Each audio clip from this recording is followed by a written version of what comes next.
yo, what's up? It's your boy Nimbus nga pala at muling nagbabalik para sa reaction video. At ayon, ito ay mainit na tag-ulan. Dahil meron ditong lumabas na demand letter, no?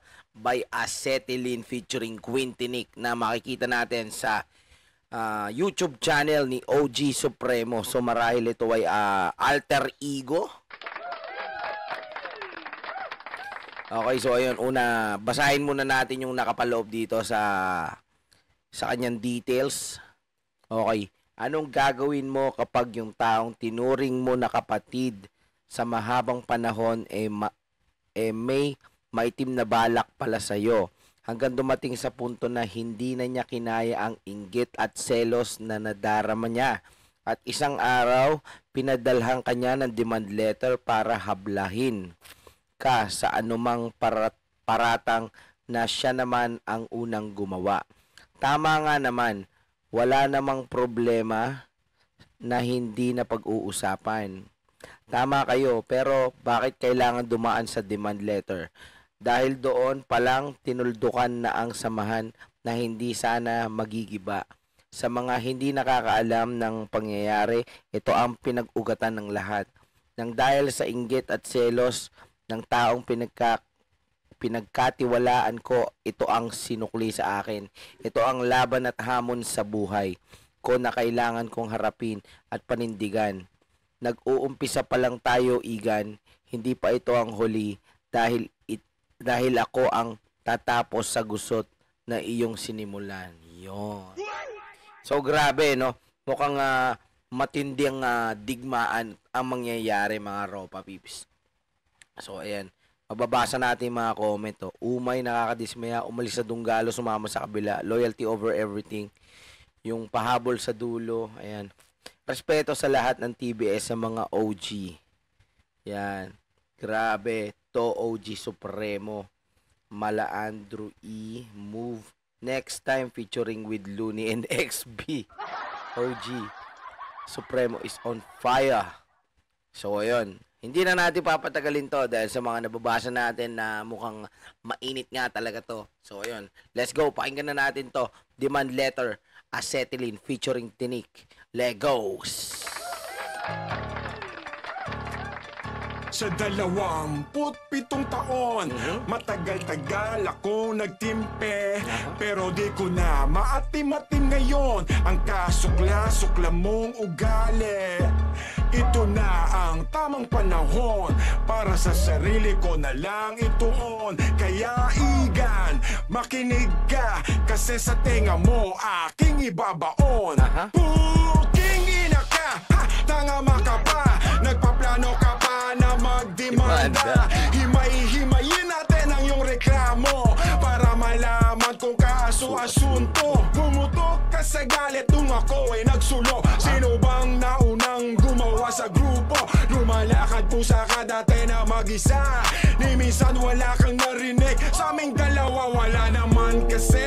There's mukhang real talk to, guys. Mukhang mainit nga to. no big deal nung ako gumawa, sagad ang gigil. Kaya ang unghang hindi mapigil. Perfect timing, di ako makapil. Yan ang matagal mo nang hangad, ang makuwang simpatya, ang sip-sip mo sagad. Wala nang masihigit sa'yo, Mr. Cain. Sinaksak si Abel para lahat maangkin. Okay, so ayun mga kapatid, mga kamonay, no? Pinalalabas dito na sinaksak ni Cain si Abel para maangkin lahat, 'di ba? Kumbaga parang tinraidor siya, mga kapatid. No? So ayun, yun malinaw na malinaw. Pagtatraidor.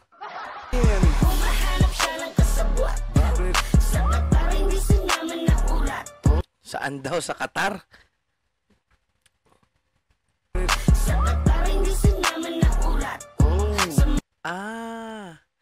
Hindi sinama sa gig, kaya naurat. Parang ganun pa yun. Okay, let's go. Sa mga gigs ay wala siyang pantapat. Sa inggit niya lahat ito nag-ugat. Damn, yan talaga yan. Yan talagang inggit, yan ang nakakasira ng ng matagal na pinagsamahan o kahit anuman, tropahan. Basta, pag may inggit, tablado.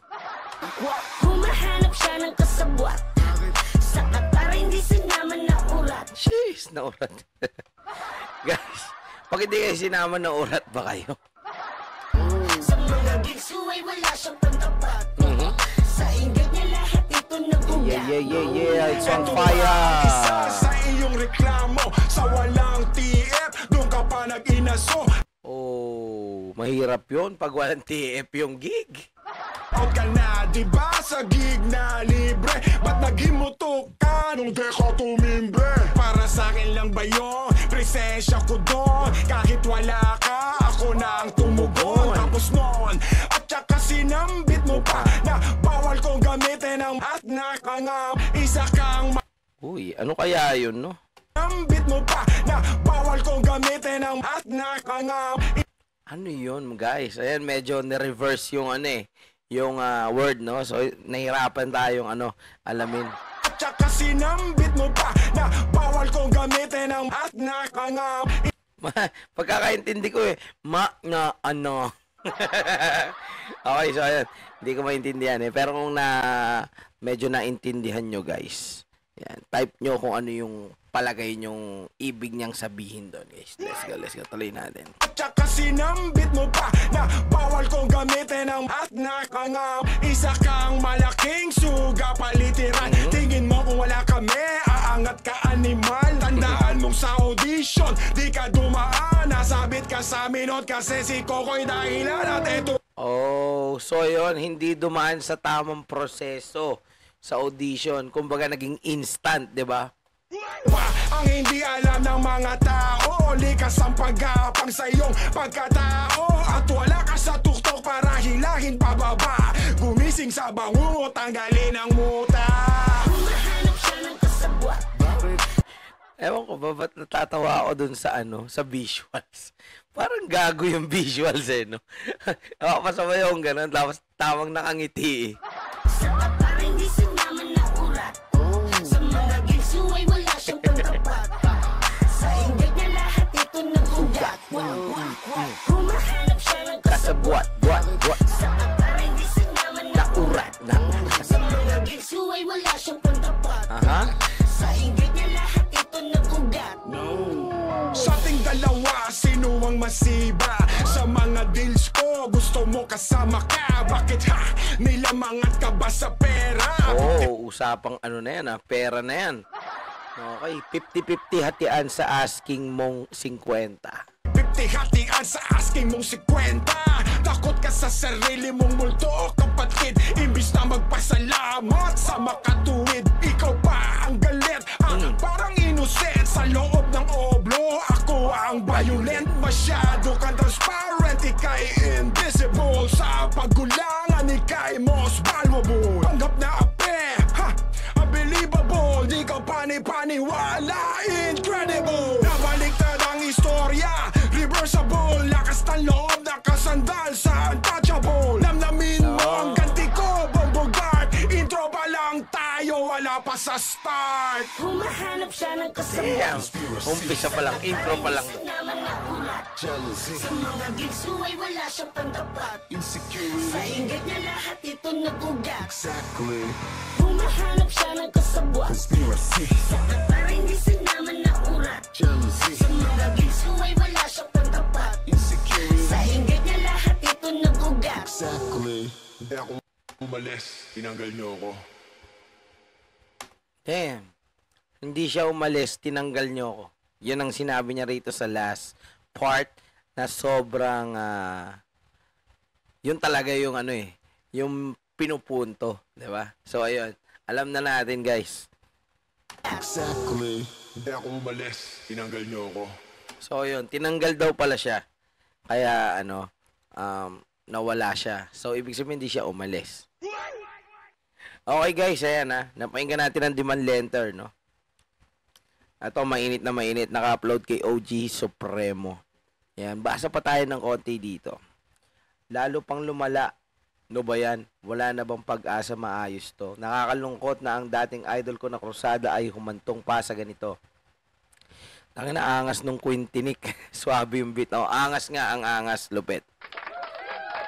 Nagsawa si Sir Supremo sa kakatahon. Nag-aapoy na si OG. Yan, last part, Queen Money. Sinong kaaway ni OG? Wala na ba talagang pag-asa? Umabot pala sa demandahan. Saan na si Kuya? Bakit hindi pinag-ayos?